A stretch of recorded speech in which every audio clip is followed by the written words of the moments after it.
देखने वाले हैं क्लास 12 का मैथ एक्सरसाइज 7.10 का ये क्वेश्चन है हमारे सामने थर्ड, और ये डिफरेंट इंटीग्रल का है। ठीक है, तो देखिए इसको किस तरह से सॉल्व किया जाएगा, आइए सॉल्व करते हैं। तो यहाँ पर हमारे सामने ये क्वेश्चन है, ये काम करते हैं, इसको ना लेट करके करते हैं, सॉल्व हो जाएगा। देखो यहाँ पर क्या लेट करेंगे, let x equal to tan theta let करते हैं। Clear, x equal to tan theta, इसका डिफरेंशिएट करेंगे बोथ साइड, तो ये आ जाएगा हमारे पास dx equal to sec square theta. ठीक है, d थीटा आ जाएगा। ओके, अब हमने इसको लेट किया है तो हमें इसकी लिमिट भी चेंज करनी होगी। तो लिमिट को कैसे चेंज करेंगे, सुनो, x इक्वल टू जीरो देंगे। ठीक, तो कितना आ जाएगा, सुनो, x equal to tan theta है यहाँ पर हमारे पास। ठीक है, तो x इक्वल टू अगर हम जीरो ले रहे हैं तो थीटा की वैल्यू हमें कितनी मिल जाएगी। तो देखो यहाँ पर पहले तो इसको थोड़ा ना, थीटा इक्वल टू क्या होता है, टेन इनवर्स x, ये आ जाएगा। ठीक है, अगर हमने थीटा की वैल्यू, यहाँ x की वैल्यू अगर हम जीरो लेते हैं तो थीटा की वैल्यू क्या आ जाएगी, x इक्वल टू जीरो लेने पर तो टेन इनवर्स ये हो जाएगा जीरो। टेन जीरो की वैल्यू जीरो होती है, समझ आ रहा है, टेन जीरो की वैल्यू टेन इनवर्स और टेन जीरो, तो टेन से टेन खत्म, थीटा की वैल्यू कितनी आ जाएगी, जीरो ही आ जाएगी। थीटा की वैल्यू कितनी आ जाएगी, जीरो। अब यहाँ पर दिया है टेन वन, अब देखो थीटा इक्वल टू क्या है, tan inverse tan one, one हम ले रहे हैं तो टेन पाई बाय, देखो यहाँ पर x इक्वल टू हम कितना ले रहे हैं, वन, तो ये टेन वन कितने की वैल्यू है, टेन पाई बाई फोर की वैल्यू है। ये तो खत्म हो जाएगा, तो थीटा इक्वल टू कितना आ जाएगा, पाई बाई फोर आ जाएगा। ठीक है ना, टेन पाई बाई फोर आ जाएगा। ओके, चलिए बहुत ध्यान से देखिए।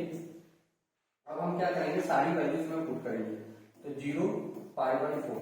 ठीक है, अब सुनिए, साइन इनवर्स यहाँ पर हम रखेंगे two tan theta upon one plus tan square theta. Okay, और ये हो जाएगा हमारे पास डी थीटा। ठीक, अब ये आपने अगर आइडेंटिटी याद की होगी तो आपको पता होगा ये साइन टू थीटा की वैल्यू है। ठीक है, इसकी एक साइन टू थीटा की वैल्यू है, साइन टू थीटा की value zero to pi by four sin inverse sin two theta. अब सुनो, यहाँ पर जब हमने वैल्यू पुट की थी तो dx की जगह हम यहाँ पर सेक स्क्वायर थीटा भी तो डालेंगे, जो हमने यहाँ पर वैल्यू लाए थे, सेक स्क्वायर थीटा, तब लिखेंगे d theta, sec square theta, और ये हो जाएगा डी थीटा। क्लियर, अब ये दोनों तो ऐसे खत्म हो जाएंगे। क्लियर, यहाँ पे ये दोनों तो ऐसे खत्म हो जाएंगे, zero to pi by four, क्या बचेगा हमारे पास, two theta into sec square theta d theta.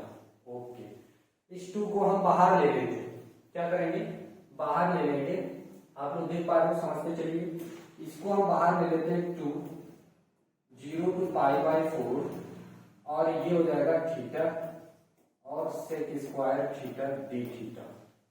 ठीक है, तो आईलेट से हम लोग बना करके चलेंगे। इससे पहले अगर आपने ये सारी चीजें नहीं पढ़ी है तो हमारे वीडियोस देख सकते हैं। आईलेट, आई से होता है इनवर्स फंक्शन, एल से होता है लॉगरिथमिक फंक्शन, ए से होता है अलजेब्रिक फंक्शन, टी से होता है ट्रिग्नोमेट्रिक, और ई से होता है एक्सपोनेंशियल। क्लियर, अब यहाँ पर जो है ना, ये हो गया आपका फर्स्ट फंक्शन, और देन ये हो गया आपका सेकंड फंक्शन, क्योंकि ये अलजेब्रिक फंक्शन है और ये ट्रिग्नोमेट्रिक फंक्शन है।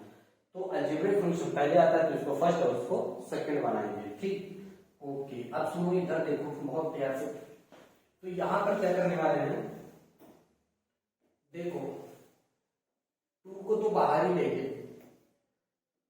ठीक है, zero to pi by four, ये फर्स्ट फंक्शन को हम लोग बाहर लिख देते हैं, इंटीग्रेशन ऑफ सेकंड फंक्शन यानी sec square theta d theta minus integration of d d of first function, integration of second function, integration of second function, और फिर सबका इंटीग्रेशन। ओके, अब सुनिए यहाँ पे टू, ये हो गया थीटा, सेक स्क्वायर थीटा का होता है टेन थीटा इंटीग्रेशन, ठीक, माइनस इंटीग्रेशन थीटा का डिफरेंशिएट थीटा के रिस्पेक्ट में 1 हो जाएगा, इसका हो जाएगा टेन थीटा, ठीक, फिर डी थीटा। ओके, अब सुनिए 2 थीटा टेन थीटा माइनस इसका हो जाएगा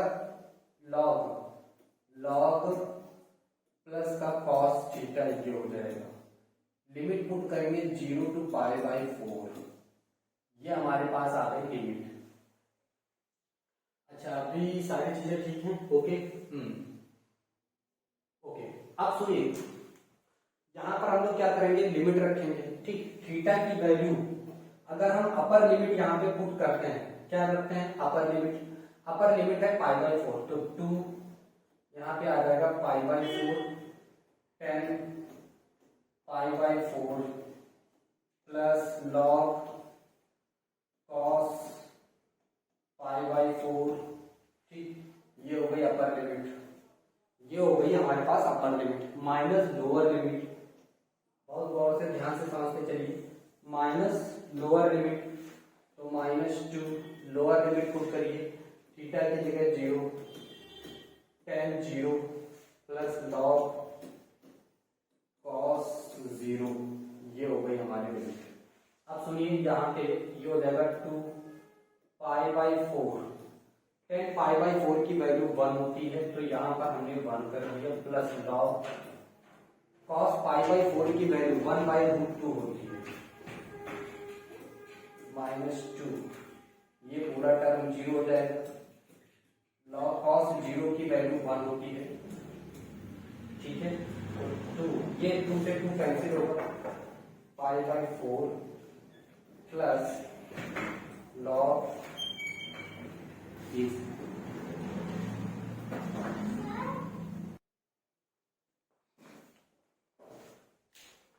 तो यहां पर देखेंगे तो यहां पर क्या हो जाएगा, इस √2 को ना ऊपर लेके जाएंगे तो 2 की वैल्यू -½ हो जाएगी। 2 की वैल्यू को हम लोग क्या लिख सकते हैं, -½ उधर की कहानी खत्म हो चुकी है, ठीक, उधर खत्म करो, log 0। अब देखो इधर क्या है, ये हो जाएगा log 0, log 1 की वैल्यू 0 होती है, log 1 की वैल्यू 0 होती है, तो उधर पूरा खत्म हो चुका, उधर का भूल जाओ, इधर आओ, इसको काटो तो ये आ जाएगा π/2, इसे निपट लेते हैं, ठीक है ना। अच्छा, यहाँ पर क्या होगा, ये -1/2 ना आगे आएगा, ठीक है ना, माइनस का 1/2 आगे आएगा, ठीक है, माइनस का 1/2, यहाँ पे 2 को बाहर लगाओ, ठीक है ना, माइनस का 1, अच्छा नहीं, सॉरी, ये ना, ये इस 2 को भी 2 मिलेगा ना, इसको भी 2 मिलेगा, ये है लॉग, इसको भी 2 मिलेगा।